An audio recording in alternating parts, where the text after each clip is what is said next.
A Jornada pela Vida do Gresg apresenta o podcast Triunfo Pessoal, com Guaraci Silveira, baseado no livro Triunfo Pessoal, psicografado por Divaldo Franco, pelo espírito Joana de Ângeles.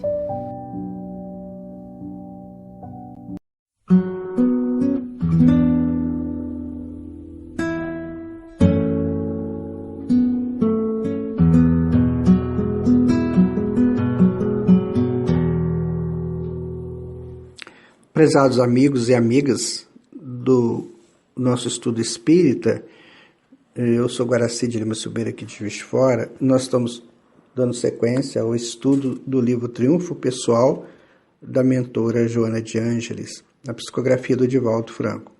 E nós estamos aí nessa série de áudios estudando sobre os arquétipos. Estamos nos detendo um pouco mais, porque, na verdade, são necessários os nossos entendimentos mais próximos da realidade de arquétipos, né? Então, a Joana está fazendo um estudo sobre os arquétipos, as três grandes divisões, que é a sombra, o ânimo e ânima e o self. Então, ela vai falar da sombra. Então, da mesma forma, a sombra, significando o lado escuro da personalidade, pode ser analisada como herança de atos ignóbeis ou infelizes, que o espírito gostaria de esquecer ou negar, mas que prosseguem em mecanismo de punição, dando lugar a conflitos e complexos perturbadores, expressando-se de forma densa. E, por outro lado, o desconhecimento, a ignorância das coisas, da realidade, responde por essa sombra, que se pode dourar após o esclarecimento e conquista da verdade, eliminando os conflitos que remanescem esquecidos. Ora, então, nós estamos a caminho da perfeição, sem dúvida. E nessa situação, ainda temos muitas coisas para serem resolvidas, muitas coisas. E essas coisas emergem lá do inconsciente para o nível da consciência, para que a gente possa observar e vencer.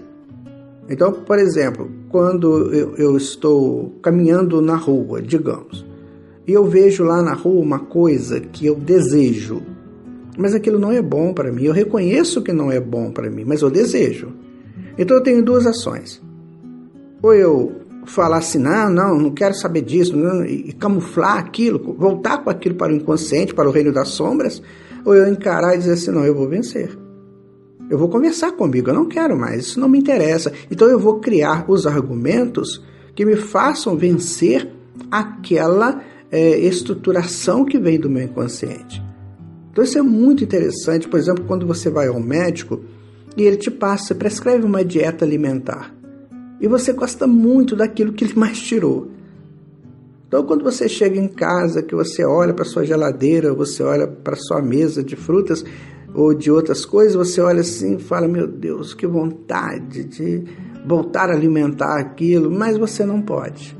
Então, você tem que conversar. Por quê? A mente, ela funciona assim, ou ela é nossa serva, ou ela é nossa senhora. Então, enquanto ela é minha serva, eu permito que ela aproprie daquilo que seja bom para mim. Agora, se eu não tiver cuidado, ela vai ser minha senhora, porque ela vai dizer assim, faça isso, e você vai fazer. Nós temos no cérebro o circuito da recompensa. Então, quando você experimenta algo, aquilo te deu prazer, aquilo passa a ser desejo do prazer. Então, você vai querer sempre fazer aquilo. Então, muitas vezes você se perde, porque você não consegue se dominar. Eu tenho um problema seríssimo com o arroz doce. Muito, muito sério. Eu adoro aquele negócio. Faz parte da minha imagem, da minha infância, na minha terra, comendo arroz doce com folha de laranja, com canela. Isso é terrível para mim, meu Deus. Mas o médico disse, evite doce. Aí o que eu faço? Muitas vezes eu faço um processo meio estranho, às vezes eu chego num lugar que tem óleo e falo, você não pode. Então eu estou vencendo essa compulsão, já consegui muita coisa. Hoje eu já não consigo tanto mais pensar. Então você vai vencendo, o problema surge para você vencer, não é para te dominar. Sabe, isso é madureza do espírito. Isso é consciência do seu eixo de busca da verdade. Muito interessante isso. Muito interessante quando você começa a perceber que você não é dominado por nada e por ninguém, é você que domina. É isso que Deus quer de nós. Senão nós teríamos criado autômatos, robozinhos para trabalhar para o universo, como a gente vê aí nesses filmes, desses vilões, né, que criam um monte de soldadinhos que fazem a mesma coisa, sob o comando dele. Nós não somos assim. Nós somos seres que raciocinam, seres que vibram, seres que têm necessidades, que têm desejos, que têm prazeres. Então nós temos que nos situar em cima disso. O meu prazer está dentro das leis de Deus? Está dentro daquilo que Jesus trouxe para mim? Está dentro do que a doutrina espírita me ensina? Tudo bem, então vamos continuar em busca desse prazer, mas com equilíbrio. Agora, se não estiver, vamos pensar, porque é hora de dar uma mudada, né? Então, a Joana continua, olha. Porque assexuado, o espírito mergulha no corpo físico, ora, exercendo uma polaridade, em ocasiões outras, diferente expressão anatômica que o caracteriza como feminino ou masculino, que nós já falamos isso anteriormente, propiciando a reprodução e ensejando-lhe sensações e emoções variadas que fazem parte do seu processo evolutivo. Existem livros hoje muito interessantes, livros espíritas, que falam sobre sexualidade. Sabe, eu tenho observado que pessoas estão cada vez mais entrando nesse campo e com propriedade, para ajudar as pessoas a se situar bem na sua sexualidade, né? Porque sexualidade difere de sensualidade. Há pessoas que querem viver o tempo todo como que no banho-maria da sexualidade. Aí o tempo todo ela está naquele frenesi da libido. Não é bem assim. Se eu ficar nesse frenesi, eu corro sérios riscos. Porque provavelmente eu não vou conseguir rejeitar uma proposta. Porque eu estou no sensual o tempo todo. Então eu tenho que virar a chave. Vivo na sexualidade. A sexualidade me dá força.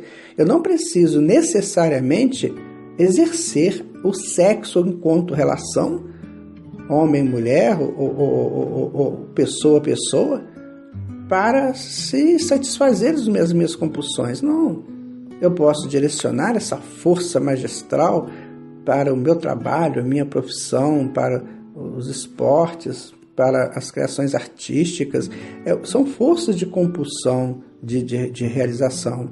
Penso mesmo que os espíritos superiores vivem isso intensamente. Mas nós ainda temos essa necessidade de dizer assim que sexo é relacionamento sexual. E aí ficamos nessa história. Antes era um tabu terrível, porque era falado que era pecado. Pecado é sair do rumo, é fugir da linha.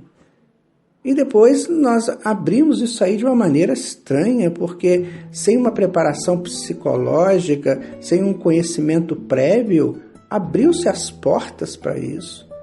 E hoje a gente está vendo aí pessoas que estão ficando cada vez mais dependentes de mecanismos químicos, com remédios, para tentar se equilibrar dentro deles mesmos. Então vamos com calma, vamos conversar com os nossos adolescentes, vamos mostrar para eles que essa força é natural, principalmente na fase que eles estão vivendo, mas que não necessariamente tem que ser uma prática diária de encontros corpo a corpo. Nós estamos vivendo uma fase de muitos aprimoramentos e esse tem que ser um deles, não é?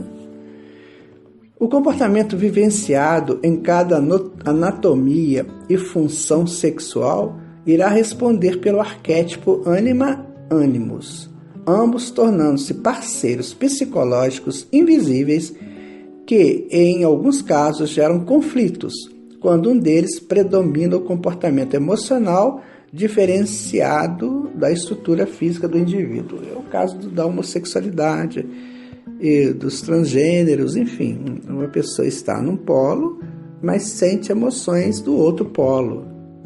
isso ocorre, isso está dentro aí dos nossos conteúdos. O que nós temos que tomar cuidado, sabe, gente, é de querer que isso seja natural, com todo respeito, mas com muito respeito mesmo, sem nenhum tipo de preconceito. Nós aqui estamos estudando psicologia, é à luz da doutrina espírita, à luz do Evangelho de Jesus. Então isso não pode ser natural. O natural é que aconteça pelo desvio, mas não é um natural dentro das leis de Deus. Então precisa ser analisado dessa maneira, porque eu vejo muitas pessoas cometendo grandes equívocos quando se posicionam a esse respeito. Olha o que ela vai dizer, para corroborar isso que nós estamos dizendo aqui. Nesses casos, ou seja, no caso da homossexualidade, no caso do transgênero, no caso aí dessas pessoas que se vestem de homem, se vestem de mulher, enfim. Nesses casos, existiu uma conduta reprochável, ou seja, má, terrível, contra as leis de Deus, que deixou marcas profundas no inconsciente pessoal, bem próximo da consciência, produzindo necessidade de reparação moral dos equipamentos utilizados indevidamente. Vamos repetir?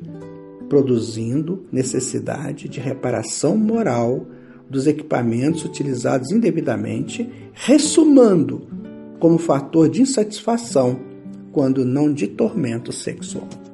Então veja que está bem claro aqui. O que é a homossexualidade?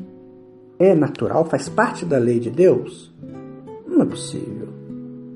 Não é possível. Se você analisar isso dentro de uma estrutura psicológica, você vai ver que você só tem o polo masculino e o polo feminino. Quando alguma coisa alterou, quando você está num e sente as emoções do outro, a Joana está colocando aqui, são atitudes erradas do que você cometeu no passado. André Luiz fala isso, Emmanuel fala isso, só que nós não queremos entender assim. Nós queremos aceitar da maneira como a consciência, aquilo que eu falei já há um tempo aí, que a consciência não se apropria da verdade da coisa, da essência da coisa, e dá as suas opiniões, seus achismos. Vamos analisar, veja, será que é isso mesmo? Será que eu estou num polo e é lógico que eu fique... O que pode ser necessário seria esse encontro, sim, mas um encontro para arrumar. Porque tem aquela lei de semelhante atrai semelhante. Eu vou fechar esse assunto agora dizendo isso. Olha, semelhante atrai semelhante. Muito bem, é uma lei. Agora, por quê? Por que semelhante atrai semelhante? Aí que está o eixo da pesquisa. Não basta você fazer um enunciado. Você tem que explicar o enunciado, a essência do enunciado. Então, se semelhante atrai semelhante, ele atrai por duas razões. Ou para se curarem, ou para se glorificarem. Entendendo que quando você fala em cura, você está dizendo em retirada de processos contrários ao perfeito funcionamento do organismo físico ou psíquico, ou ambos. E quando você fala em glória, você está se preparando para uma convivência com Deus dentro de você. Então é preciso saber qual que é um, qual que é o outro. Então, se o semelhante atrai semelhante, ele vai atrair para curar ou para glorificar. Para que eu estou atraindo o meu semelhante? Essa é a pergunta que fica no ar. Eu vou ficando por aqui, espero que tenha sido útil para vocês essa reflexão. Eu estou dizendo isso de uma maneira assim, muito isenta. Eu amo as pessoas. Eu tenho grandes amigos homossexuais. Eu tenho um carinho muito grande por eles. Por elas também. Eu tenho amigas homossexuais. Então, só que quando eles me perguntam isso, eu falo dessa maneira. Eu explico dessa forma. Então é assim que nós temos que nos portar, de acordo com o que os espíritos superiores estão nos dizendo. Porque senão nós vamos ficar aí repetindo coisas e não vamos ser úteis à sociedade. Fique com Deus. Se você não concorda com isso aqui, por favor, entre em contato conosco. Apresenta também a sua tese. Vamos ver o que a gente pode tirar de proveito. Nós estamos em estudos. Fiquem com Deus. Muita paz para você.